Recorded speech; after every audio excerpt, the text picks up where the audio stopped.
young thug or whoever that's supposed to be shot somebody and he is in her house. That is the excited utterance that I perceived. My present sense impression was her giving me this excited utterance. Now I am trying to get her out of the house and she will not answer her phone.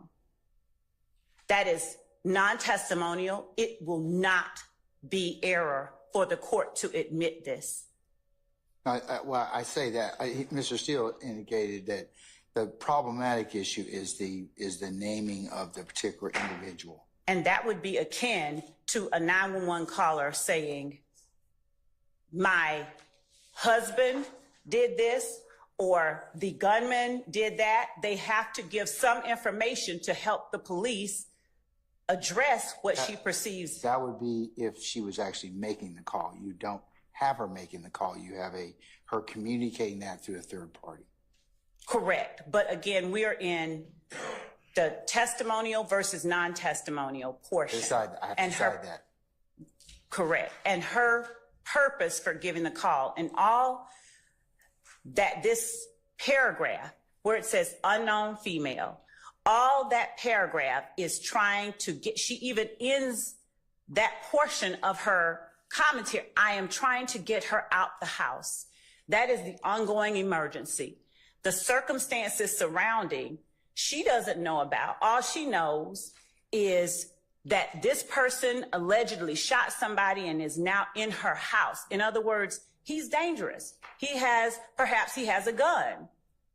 The circumstances the court is aware of that she didn't have is all the testimony that the court has heard.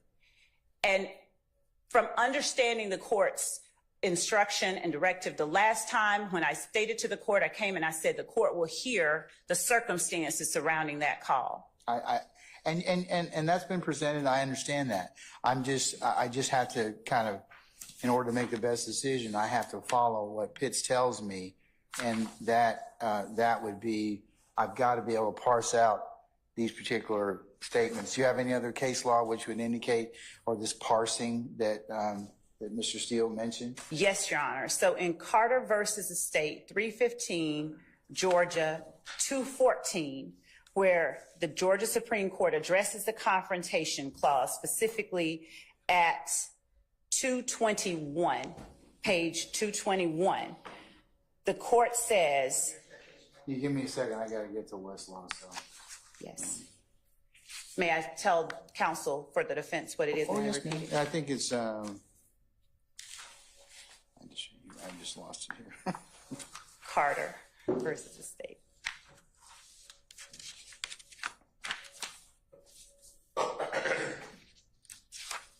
That's the problem, I have too much.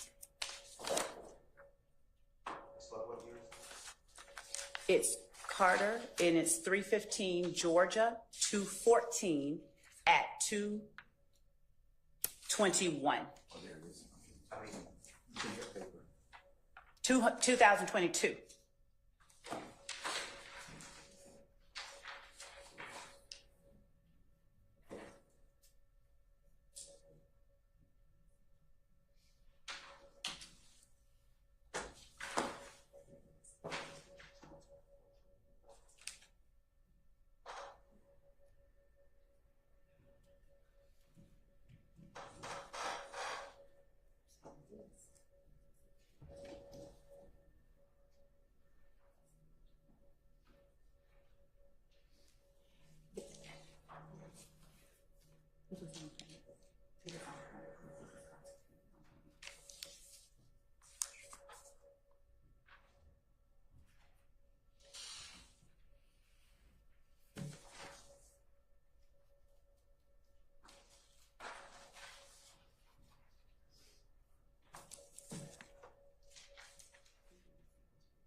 Okay, I'm looking at Carter. All right, I've read the portion of the opinion under B, confrontation clause. So Yes, Your Honor. And I understand.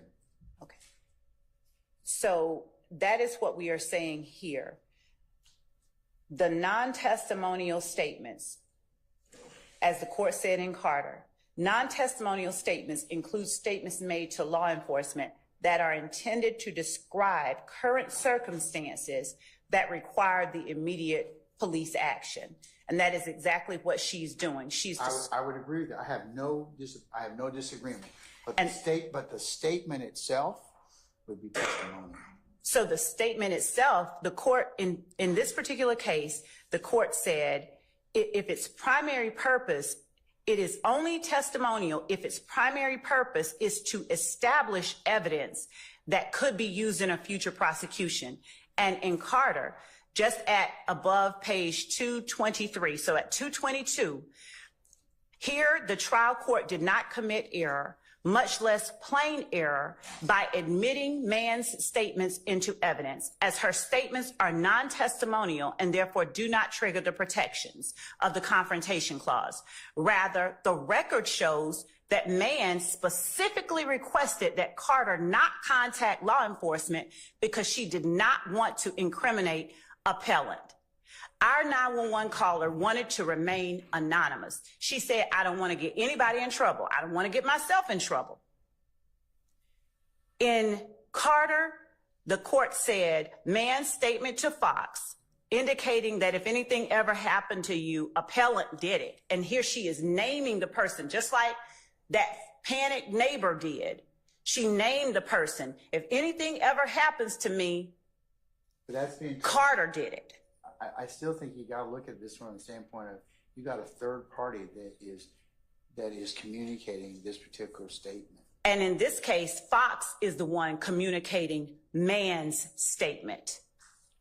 Fox is the one that said, Mann told me if anything ever happens to me, Carter did it.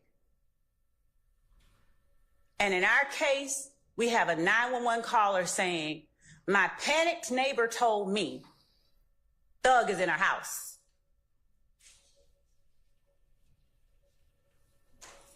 It's a little different down in this situation.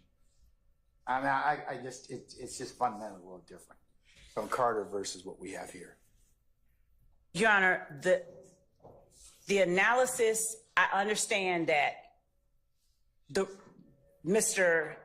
defendant would rather not have his name mentioned, but the fact that he feels... That's not the point, Ms. Love. The point is, Pitts tells me that I have to, then Chief Justice Sears makes it very clear. Courts are determined and take a look at 911 calls in particular about some things that may be non-testimonial and testimonial. So that's kind of what we have to kind of do in this particular circumstance. And that's why I'm kind of concerned that, and especially since it's being communicated through a third party, but it specifically names Mr. Williams in that particular regard. And if I may, Your Honor, when the courts, every case that we look at, there is never a word by word analysis. The court looks at the entirety of the statement to determine if at some point it turns testimonial. Well, you're right, and that's what Pitts tells me to do. So I have to kind of look at it from that standpoint. And the intent of the caller is what makes the statement testimonial or not. If the caller intends... But some portions of the statement, remember, that's what Pitts tells me to do. I have to look at whether or not some parts of that statement are testimonial. Right. And that's kind of that's what Pitts directs me to do. And it's only testimonial, Your Honor, if its primary purpose is to establish evidence that could be used at a future trial, in a future prosecution. Well, I would think that naming a potential suspect would be evidence useful in a prior trial. And I know you're shaking your head over Miss Hilton, but that's, no. I'm sorry, okay? That's just the facts. Your Honor, what I was saying was that's just the facts, okay? Just like I told Mr. Steele, evidence may not cut, it is what it is. It cuts both ways. So it's kind of like this is what our highest court tells me I have to do. Now, you all may disagree or not like it, but that's what I gotta do. I agree with Your Honor, absolutely. And all that I'm saying, Your Honor, is that every single case that we have regarding the confrontation clause, in every one of them, a person is named. The person is named that is alleged to have done the thing that is causing them to make the statement. It depends. Like I said, it depends on, you have to look at, Crawford tells us in his progeny and even in our jurisdiction.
Okay.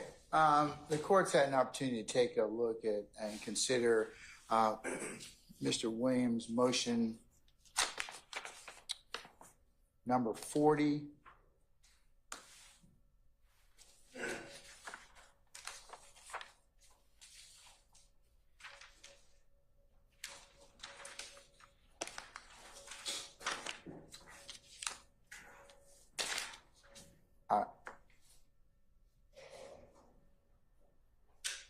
And in respect to that, has considered the testimony as it relates to a phone conversation with a 911 operator on September the 11th of 2013.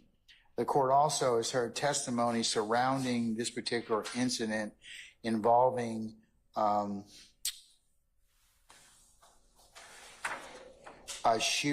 purported shooting at the Summerdale Apartments, Summerdale Commons, as well as a laundromat that is in the vicinity where a car crashed into a laundromat.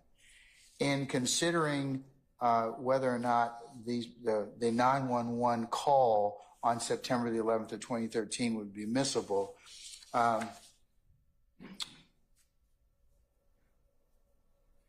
I'll note that we have an unknown female who's relating statements from another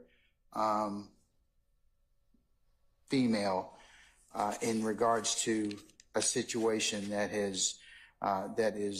was ongoing at that particular point in time.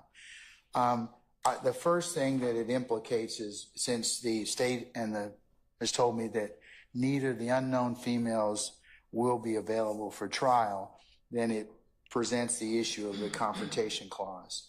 So the court has had an opportunity to consider and determine whether or not the confrontation clause of the United States Constitution is violated by the admission by of a 911 emergency telephone call when the caller does not testify at trial. This is similarly the issue that was decided in Pitts. So our Supreme Court in Pitts, which is 280 Georgia 288, holds that the Confrontation Clause is not violated where a caller's primary purpose is not to provide evidence against the accused, but to rather thwart an ongoing crime or seek rescue from immediate peril. The decision in that court cites Crawford versus Washington, which the United States Supreme Court held that the admission of out-of-court statements that are testimonial in nature violates the Confrontation Clause unless the declarant is unavailable and the defendant had a prior opportunity for cross-examination. When a statement at issue is non-testimonial, however, the state's normal rules regarding the admission of hearsay apply. And so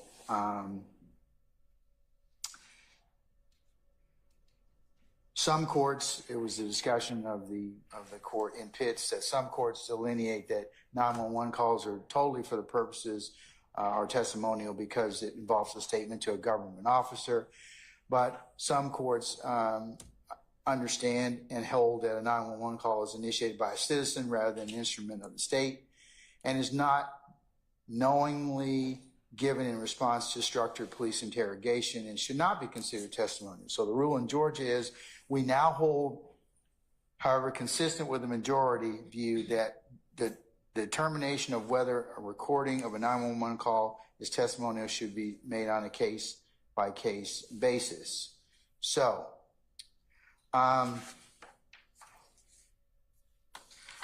the court first has to determine whether or not this particular call, and I'm referring to Williams A for the purposes of this particular motion, which is a 3-page transcript of this particular 911 call made on September the 11th of 2013. So I have to decide first whether or not the telephone call is made to avert a crime in progress or seek assistance in a situation involving immediate danger, or whether or not the primary purpose is testimonial for the purposes of prosecution or to gather potential information later for prosecution. That's the first step. Also in Pitts, the court or the Supreme Court is also cautionary in terms of trial courts. However, we do caution that in certain circumstances, a caller may shift from a non-testimonial statement into a testimonial one. So it cautions us, or the decision cautions trial courts. In future cases, trial courts must decide whether a caller's primary purpose has shifted from such a manner to render portions of the call testimonial in nature and should selectively redact portions of that recording when that is the case. In this particular circumstance, the court is of the opinion, based upon the testimony that the court has heard, to include the arguments of counsel, to include the admission of the 911 hearing of the 911 call, as well as the defendant Williams number 4, and testimony in regards to the instances of the purported shooting at Summerdale Apartments, the car crashing into the laundromat some short distance away, and the purported phone call from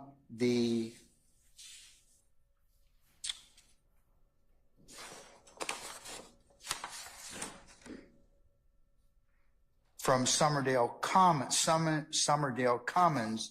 The court is of the opinion that the primary purpose of the call was not for the purposes of prosecution, but more so for the purposes of relating an emergency situation. So the call itself, I'm going to admit, admit for those purposes and for the jury's consideration. However, going further, as Pitts directs me to do so, I will order that the portion of the call and or transcript that starts at unknown female I have no idea, baby. I promise you, I can't tell you all that I don't know. Only thing I know is that she came running. She came to my house. It'll stop there. It will pick up. The guy is in her house. So I don't know how you all can do that. I'm going to try and get her out of the house, but she won't answer the phone right now. The particular part that I will excise will be starting at Ann told me that the guy that shot someone named Young Thug or whoever that's supposed to be shot someone. I will excise those out as those are testimonial in nature. And the court so the entire paragraph will read, I have no idea, baby. I promise you, I can't tell you all that I don't know. Only thing I know is she came running. She came to my house. The guy is in her house. So I don't know how you all can do that. I'm trying to get her out of the house, but she won't answer her phone now. Everything else in the transcript of that call is admissible as it would relate to an emergency situation. So for those reasons, that's the court's ruling. So State, if you'll prepare the exhibits accordingly, that will. When the court referenced the 911 call, did the court mean the actual call itself as opposed to the transcript? Whatever you decide to play needs to be redacted. Yes, Your Honor. Okay. So if you're going to play the 911 call, you need to redact it consistent with my order. Okay. Yes, Your Honor. And or the transcript. Well, we wouldn't introduce a transcript as evidence. We would be, yes, playing the. But if you decide that you want to use the transcript as a memory, as a facilitation device at later, then you would need to, that would need to match. Because remember, I'd give a tape and transcript admonition at that point in time, only if it's necessary. I don't think it'll be necessary in this case because the 911 call case is pretty clear. Right. So, but I'm just telling you, if that's the case, it needs to be redacted. That would need to be redacted. So at a minimum, if you're going to play the call, redact that sentence out. Yes, Your Honor. Okay. And, Your Honor, with respect to the court referencing Williams' motion on limiting number 40, the motion on limiting number 40 was not the 911 call. It was the jail call. the jail call. We did reference it, talking about the 911 call, but motion limiting number 40 did not deal with the 911 call. It dealt with the statement the accomplice made to his wife over the jail call that he should have followed Thug and should have gone in the other direction. It blends together a couple of things. I'm not saying that what you just said is not true. I do recall that as well. So, Mr. Steele, since can I get you to prepare a suitable order? And if you'll give that to Ms. Love and her colleagues so I can look at it as a final order? Yes. Okay. All right. Madam, anything else? Not at this time. Okay. All right.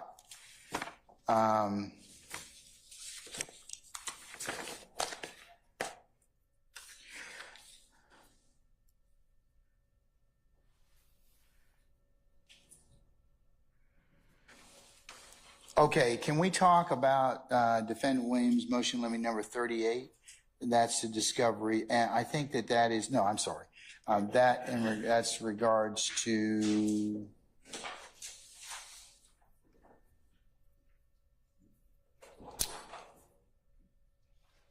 the pending appeal issue and by Mr. Ryan and Mr. Blaylock.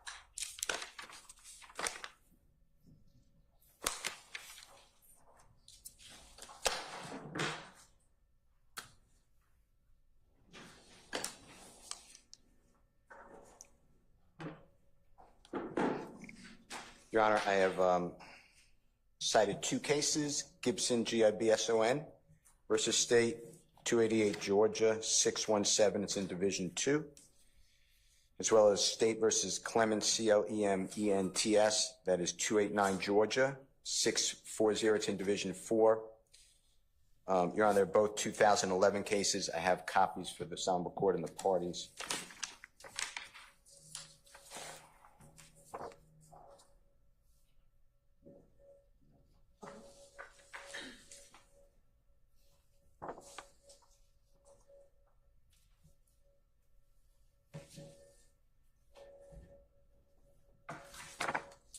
May I approach? Yes.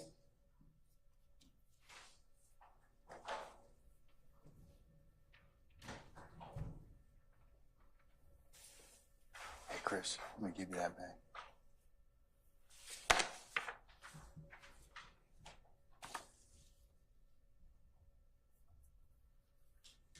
So, Your Honor, on State versus Clements, on the copy I've given this honorable court and the parties, it's on page 10 of 11. And our Supreme Court on the right-hand side, the indented paragraph, the beginning, it reads, the Supreme Court has repeatedly held references should not be made to reviewing courts by court or counsel except to cite their decisions. And then in Gibson versus State, Your Honor, on the copy I've given this honorable court and the parties, it's on page 3 of 11 on the left-hand side. 9 lines up from the bottom, not including the footnote to the right side. It reads, our highest court wrote, based upon these reasons, as well as the rule that courts should not reference appellate courts except to cite the decisions, we held that the trial court statements to be reversible error. And then on the page 3 on the right-hand side, Your Honor, right column, in the first full paragraph, 8 lines down, the Supreme Court explains, and it's in the middle sentence, but the right-hand side, the last word, it says, and lessen the jury's sense of responsibility for the verdict. So the whole point I'm trying to make is the state, you've already ruled on it. Don't mention that I represent Mr. Blaylock. Don't mention I've represented anybody until this honorable court first weighs on it. But in the opening statement, the court may remember the state had a PowerPoint where they said that I represent Mr. Blaylock on appeal. And all I'm trying to do is for anybody, it's not just Mr. Blaylock, but Mr. Ryan is on trial with us and it affects us. He is currently on a motion for new trial. I don't know how the state intends to handle it. I've spoken with the Honorable Miss D. Williams, who is able to join this motion and cite her claim. But I don't want anyone to say that Mr. Ryan has been convicted and is on appeal and or anything about the appellate process. That's the whole point of this motion, and it will definitely come up, in my opinion, or potentially come up for Miss D. Williams, because, and I know she protects Mr. Ryan ably, but that would affect all of us because it would lessen the jury's determination, according to the Supreme Court of Georgia, because they can go back and say, well, at least there's a review in court, so no matter what we do, somebody will look over it so we can get out of here. So that's my motion. I just don't want anybody to mention the appellate courts, my representation, or that Mr. Ryan specifically, and I don't believe anyone else in our case that I know, but I may be wrong, but I don't know anyone else who has a pending appeal, but I mean, who's indicted, but I could be wrong, but that's my issue. Okay. All right. But that was made during opening statement. I don't think it's been made any other No, I wouldn't think that that would come up again after the court's denial of my motion for mistrial. Okay. But you made it clear. All right. Okay. All right. State, anything? Your Honor, not at this time. If the matter comes up again, we'll address it with the court before mentioning anything like that. Okay. All right. Because it does both, in fact, State versus Clemens mentions that every reference to an appellate courts during a trial is reversible error. So, and then of course I have,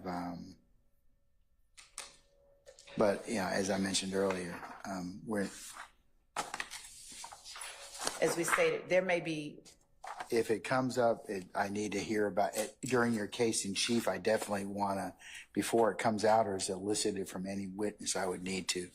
I want to review that because the appellate courts are pretty clear. I mean, I think in Clemens that's what was mentioned, and also in Gibson, in terms of just, I think the court instructed on something, and the appellate court said, no, that's not, can't do that.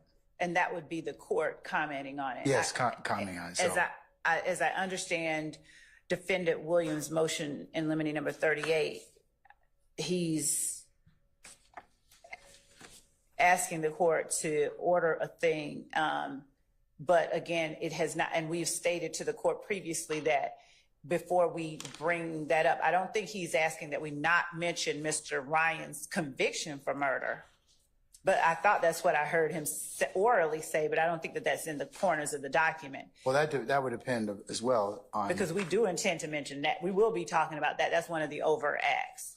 Well, So we will definitely be bringing evidence in that defendant Ryan was convicted of murder and defendant Blaylock was convicted of murder. And prior to, or if we decide to say anything regarding Mr. Steele's representation of YSL members, we would bring that to the court's attention, as we stated way back when this was first broached. all right. Ms. D. Williams, anything, madam? We just joined in on Mr. Spill's motion that we didn't want the state to bring up the conviction for murder. I'm sorry. We didn't want the state to bring up the conviction for murder. Well, I think we'll probably need to take that up because that's alleged in one of the counts as an overt act. They have to prove that too, so. Sure. The conviction is part of the proof.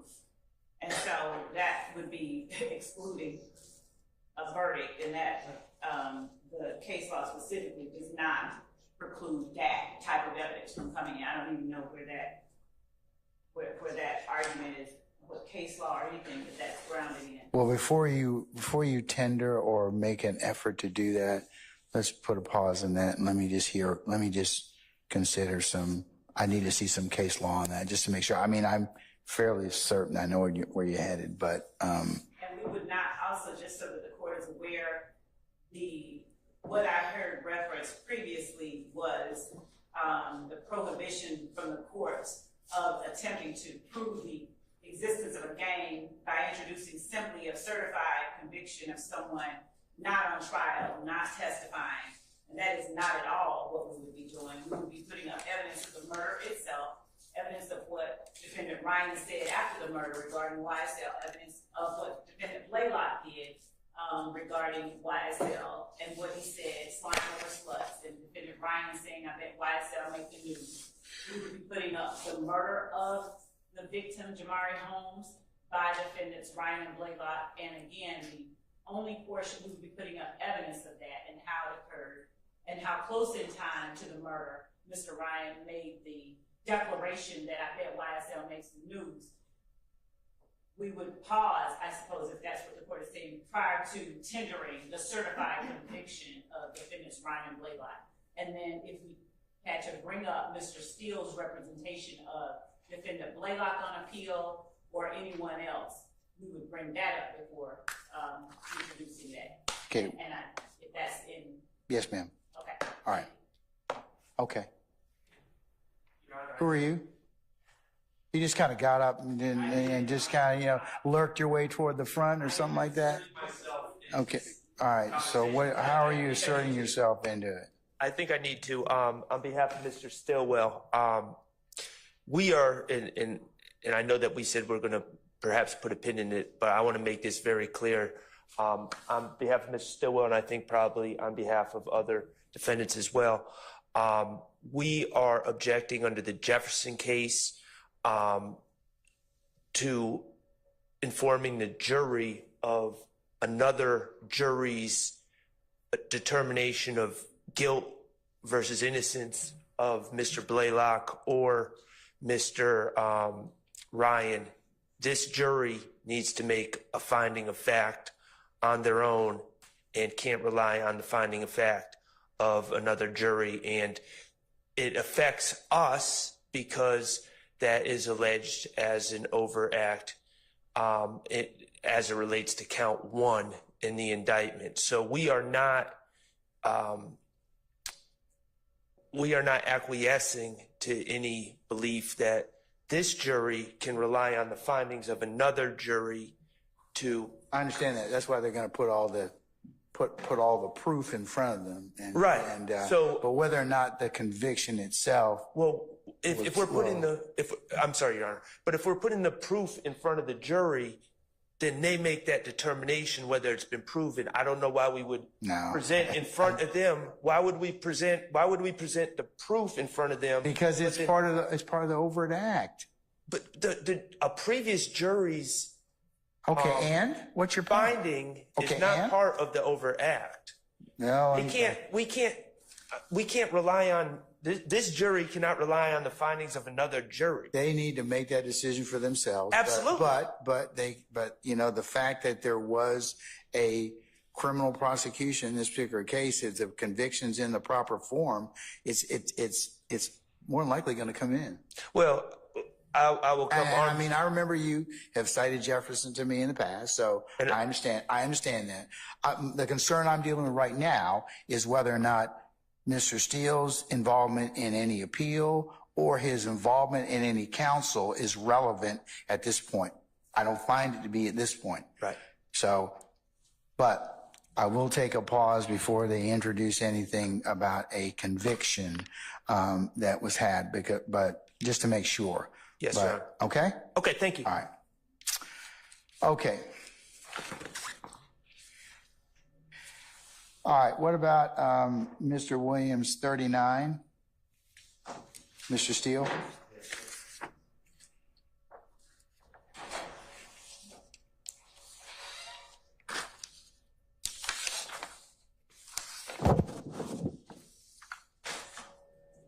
And I believe that involves victim impact evidence? Yes, sir. That's right. All right. And the life of Mr. Thomas.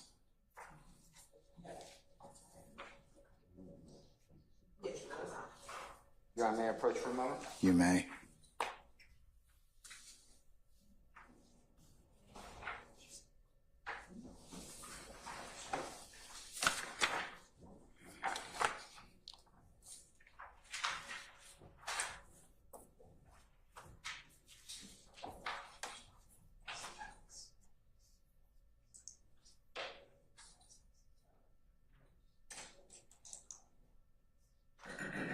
Your Honor, I have a good faith belief that there will be people, and I'll just specify Mr. Donovan Thomas family members have been announced here on the witness list, and the court, this honorable court, excluded them under the victim rights bill from the rule of sequestration, or parts of them, parts of that family. And if they testify at our trial, I want to make a motion limiting now, and it's under Waller, W-A-L-L-E-R versus State. It's 368 Georgia Appeal, 378-890 Southeast 2D 142, 2023 case. Your Honor, the copy I've given the honorable court and the parties, it's in Division 2. It's on page 4 of 7. On the left-hand side, the last full paragraph, the court wrote, under Georgia law, evidence about a crime victim's personal characteristics and the emotional impact of the crime on the family, the victim's family, and the victim's community generally is not admissible in the guilt-innocence phase of a criminal trial.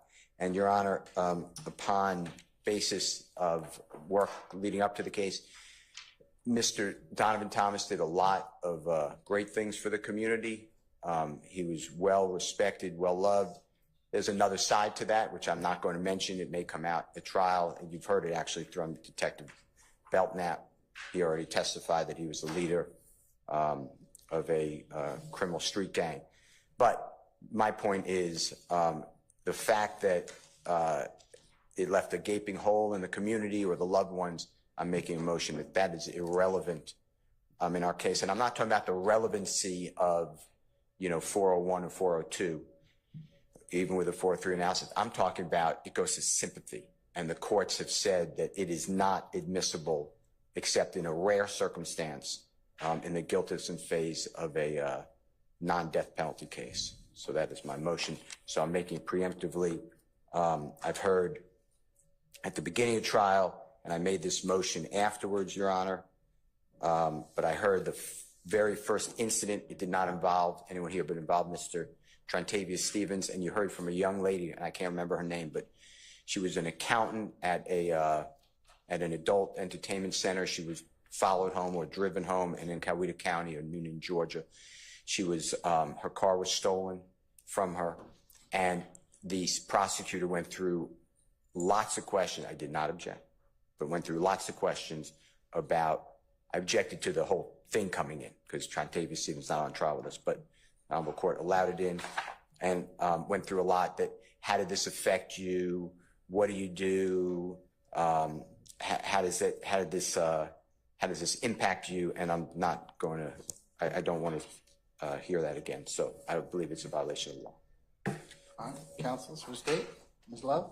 Your Honor, I'm not intending to elicit, and I don't believe that we will be improperly attempting to or even eliciting any good character information of that nature. We have not done so thus far. We will not do so in the future with any of our witnesses. So the idea that has been done or that we intend to do it, I'm not certain where that's coming from.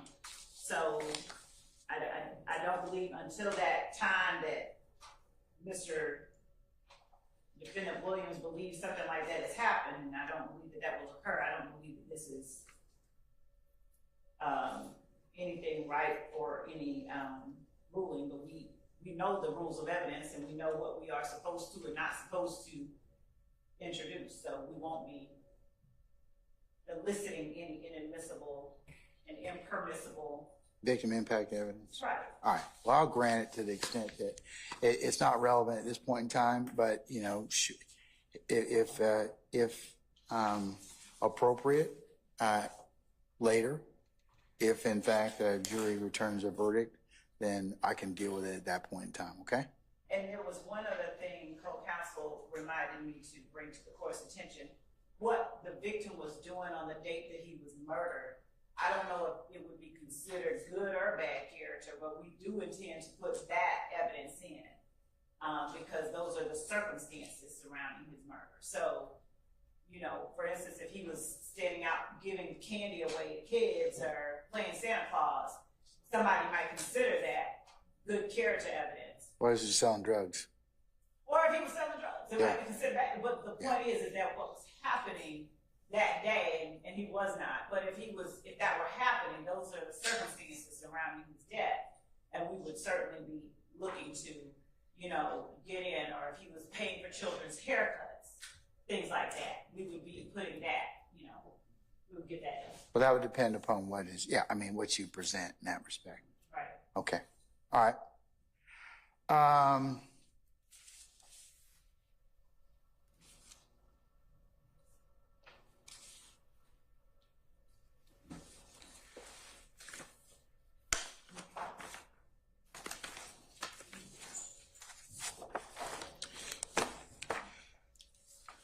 Okay, what about let's see.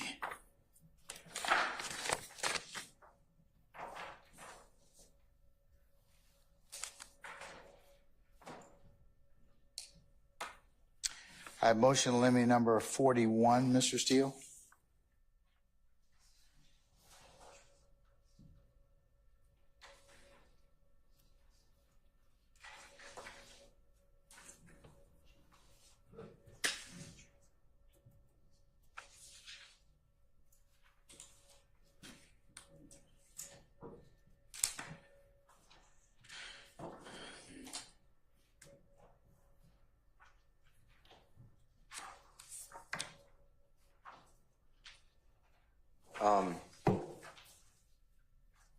I believe that's an incident involving May the 12th of 2013. Right. I'm aware. Involving Miss A.B. Yes. And a purported armed robbery. So, may I have just 1 second, Your Honor? Yes, sir. If that's okay.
I apologize, Your Honor. That's okay. The state may have conceded, but I wanted to check with them before I say something. So they're conversing.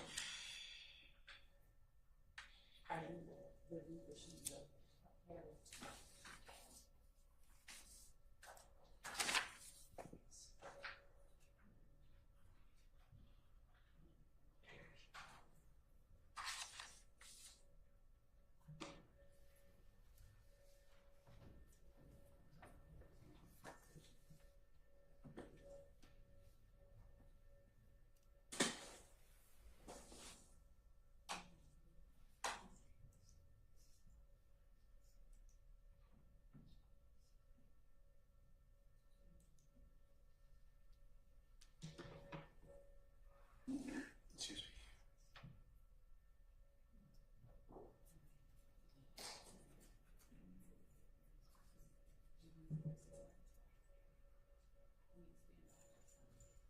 Stand by your turn.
Okay.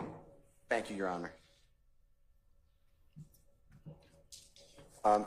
So what is the, Okay, so this is, it's May 12, 2013. If it matters to the court, it's Mother's Day. It's a Sunday. And it's approximately 1 o'clock in the afternoon. And the allegation, I'm not agreeing with these facts, I'm just telling you what the allegations are in the police report, is that Mr. Williams, along with a person, it's not identified that way, but I'm going to say Mr. Murphy, Walter Murphy, you've heard him known as DK. You've heard that, and he's a co-indictee. And it's alleged to be, I don't believe it is, but it's alleged to be a brother of Mr. Williams. But that's how the police report reads, and that's what the officer told me that he was told by AB. AB says that there's a knock on her door. She's with her young child, infant child, opens the door, recognizes Mr. Williams. Mr. Williams, she says, is friends with her significant other. His name has come up in this trial. You may remember him. His name is currently escaping my mind, but he's known as Ola Playa, Playa. Yes, that's right. Micah Anderson is the name. He's come up earlier, Your Honor, on some of the recordings, music recordings that the state introduced, and we cross-examined. Supposedly, AB turns her back. She's holding her child. She's, I believe, cooking, goes into her apartment. She says there's a gun at her face or back of her head. She turns around. $400 in U.S. currency, she alleges, is taken. Her wallet is taken. Jewelry is taken. Her bag, which contains her baby products, is taken, and her gun. She says that Mr. Murphy, who's known as DK, fires a round, a gunshot, into her wall of her apartment, and the perpetrators leave. She does not do anything that day. Meaning, when I say that, there's no call to the police. She states that upon the next day, her house is it's an apartment. It's a connected apartment. It has bullet holes in it. The house now. And there's bullet holes in the in the exterior and through the window of her apartment. She states that the next day, so it's going to be that Monday, she walks to the police department and tells the officer what I just told you. That's basically the police report. The officers drive her back to the apartment. She states that a neighbor told her that during the night, the people came back and shot up her apartment. I believe the state will, that's what I was conferring. They wrote a written response that I read. They're conceding that that cannot come into evidence. Who shot up the apartment, because the neighbor is unknown. It was said to the police officer, it's confrontation clause and hearsay. I know you know all that. I believe they're conceding that. If they change their opinion, then they said they'll speak for themselves. But, so I think that's part of my motion in paragraph 4. And there's supposedly also a child who talked directly to the officer. The officer told me that he does not remember that child's name. It's in the report, and has no idea who the child is. And the child supposedly saw a person shoot around in the apartment. So I think the state is conceding that as well. But I'm asking you to exclude, this is not charged conduct. This is outside of the indictment. I received no notice of it. When I say that, I mean I received no 404B notice. The state's response says that they don't have to give notice because it's intrinsic.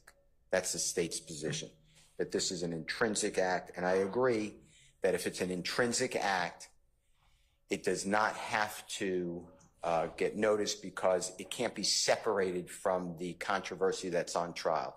It is needed to explain the conduct, or it's so intrinsically intertwined with our trial that it cannot be separated. I don't believe that this is intrinsic act evidence. The reason for that is threefold, Your Honor. The first one is the allegation is that Mr. Williams and the two other people are supposed to, and this is not my rendition, I'm just saying what I believe the state, I'm giving it to the state. I think we covered this earlier. Yes. I want to say in November, and I think that, are we going to have her testify, AB? Yeah, the state said that she's they gave us a notice that she's coming either next or 2 positions so down. if you interview her, would that change part of this? I mean, it certainly the second portion of place being shot up or whatever else, but I think I kind of you satisfied the notice of I can interview her. Your Honorable Court put down its gavel, and the state came through, provided me contact information. That is not the issue. Okay. I'm now saying I don't want this other act evidence to come in, and I don't believe it's intrinsically entwined, and it needs to complete the story because the state has 191 acts total. Those all do not involve Mr. Williams, but they have a total of 191 acts. At some point, they don't need more acts. This is under 403 analysis, Your Honor, as well, because the prosecutorial need for this evidence is so small. If they can't prove this case, and I'm referring specifically to the Rico conspiracy count, which is count 1, and that's what they're claiming is part of the intrinsic act, that this gang, quote unquote, these YSL members go and they commit robberies, armed robberies. They're introducing, because I'm looking at the transcript from that hearing, Ms. Love tells me they're going to introduce the 404B proffer. Well, they changed. So I don't want to, it's not 404B, I don't believe. I think they're saying, and they could tell me if I'm wrong, but I don't believe, I got no notice of 404B. Is it going for state of mind? Is it going for plan? Is it going for knowledge? They blew the statute, but I believe that, to be fair, I believe that the state's response, which came recently, says it's intrinsic. So they don't need to put me on 404B notice. But intrinsic act evidence still has to be intrinsic. And there is no reason that I could see why we need the fact that an independent supposed armed robbery occurred on May 12th. This is not part of anything significant in the indictment. It is not an indicted conduct. Mr. Williams never arrested Mr. Murphy was never arrested. The supposed brother, who I'm telling the court it's not the brother, but regardless, that's how it's written in the report, was never arrested. The reason for that is this, Your Honor. I think this is important for the court. The police officer get this information. They start calling AB, and AB will not respond to the police at all. And AB is deemed by police, it's in the report, that she has given false information to law enforcement. Okay, you're going to cross-examine about that, right? They're all coming. Okay, yeah, so- except for what I told you about the child and the neighbor. Okay. AB, the police officer, the crime scene people are coming to court. I have That's the photo. part of why I deferred ruling on it. So, okay, so it's still of your opinion that the subsequent shooting up of the apartment and this child's statement by the child, or are you asking to exclude those? Is that correct? Not the subsequent shooting, because that may be part of, why she went to the police, so that may be intrinsically intertwined. But the child statement, the neighbor's statement saying, I saw it happen, I can't cross them. The state's conceding it. It was said directly to the police officer. That was not an ongoing emergency. It was the day before. So, yes, those are out. But I don't want the armed robbery to come in. That's my issue is I don't want AB to be able to testify that she was supposedly the victim on May 12th of 2013 because it's other act evidence. And I am claiming, I know what the state, I hope I articulate, the state has claimed not 404B, but it's intrinsic. I'm saying, how is this intrinsic? Is it part of count one? No. Is it an element of proof? No. It is. It will. Which count? Your Honor, it goes to count one specifically because this wasn't first of all, it was committed by the defendant Williams and Walter Murphy? And Walter Murphy. 4 months before the evidence that the court is now hearing about with respect to Mr. Dotson, which was also, as we allege, committed by Mr. Williams and Mr. Murphy. And it was during the time that we are alleging the gang itself started. It was the type of crimes that the gang commits. It goes to prove the existence of the enterprise and the gang, the nature of the crimes that they commit, and the members and participants in the enterprise itself. So it is intrinsic for those reasons. Mr. Steele notes in his motion that there was no notice received, but not only was there a written notice of our intent to use it and introduce it, we argued and he corrected some of the because we had a hearing on the issue on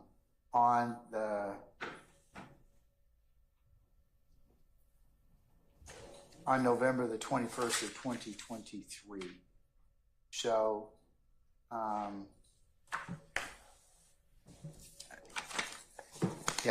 Mr. Steele, I think I'm in a position at this point in time to, now I've heard a little bit more testimony. If assuming the state can lay a predicate, it's probably going to come in.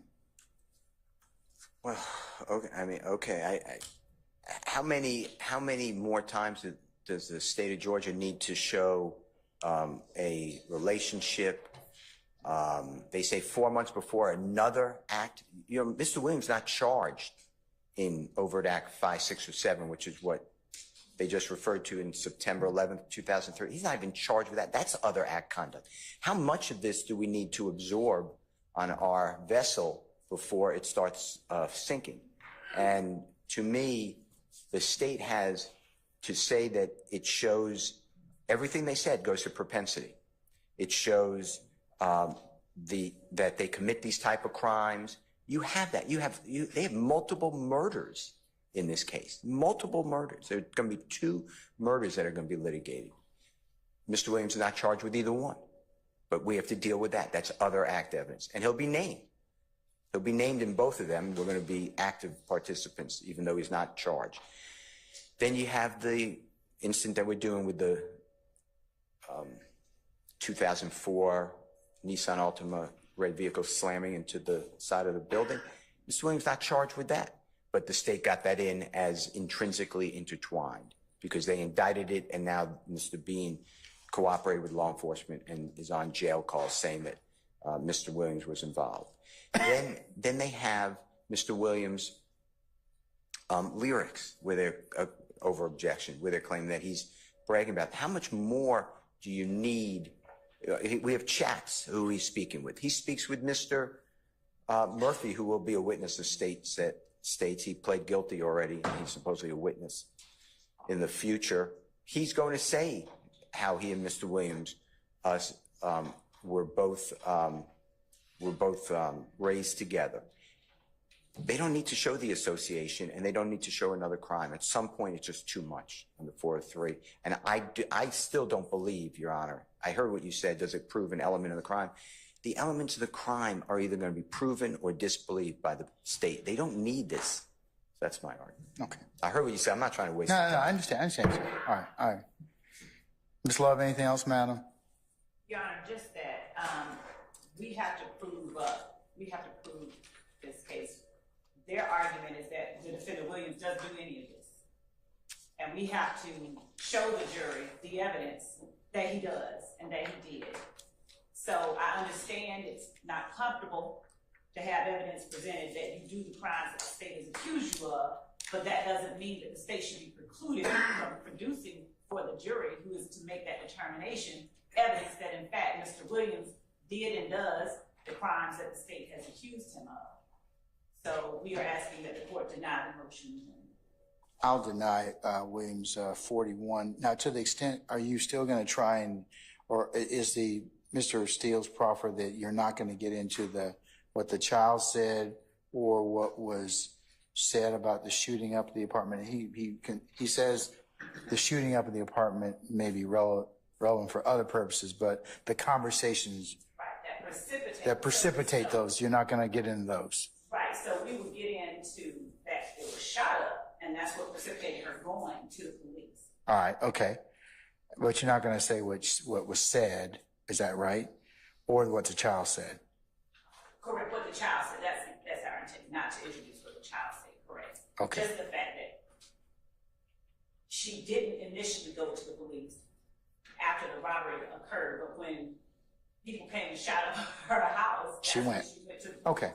All right. To that extent, I will deny Mr. Williams 41, but with that caveat in the sense of what will be admissible in regards to the incident of May 12th of 2013. And Your Honor, in relation to just listening to the court's ruling there, in relation to what the court said about defendant Williams' motion on limine, we were talking about motion on limine number 40, but we were talking about the 911 call. So the court's ruling was that it denied the motion to exclude the 911 call, but with the caveat that a portion of it was to be redacted. No, I agree. I'm gonna allow the 911 call. Okay. With that caveat. I am going to allow the 911 call because I find it to be an emergency. But I've redacted that particular portion that references that statement that's testimonial. So, Your Honor, would the court prefer that the state, since the defendant moved to exclude that call, would the court prefer that the state present to the court a proposed order? You can submit one and show it to Mr. Steele, and I'll look at it. Okay. Yes, Your Honor. All right. But that call, since it's going to come in, needs to be redacted, and Mr. Steele needs to hear it, and it needs to comport with what I said. Okay. Yes, Your Honor. Okay. All right, folks. It's noon. Mr. Steele, we're going to table your motion to exclude or redact the conviction of Mr. Winfrey, and the motion for notes and recordings from Mr. Wise. I'll take that up at another time. I think we've used our time for the morning as best we can. So, all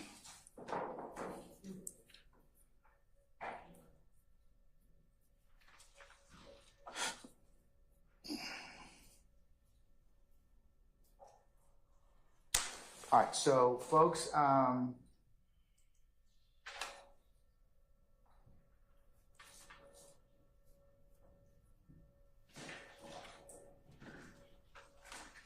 tomorrow, Wednesday the 23rd, 1000 hours will start at 10:30, and our jurors will be here for that time. Anything else I need to be made aware of, or ministerial in nature? Just for the purpose of making certain that we have scheduling properties. We will go until 5 or 5:30. Around that Somewhere time. between 4:30 and 5 o'clock, yes. Okay, Yes, ma'am. thank you. Uh-huh. We'll probably end closer to 4 is what I'm thinking. Okay. Okay? All right. All right. Folks, then we'll be in recess until tomorrow, okay? All right. Thank you for your patience. We're in recess.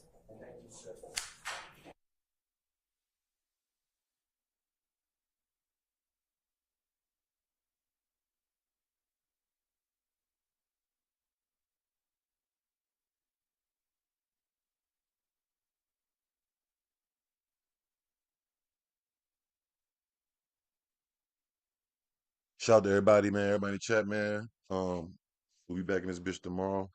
Short day today. Like, comment, subscribe. All these goddamn motions. Gone.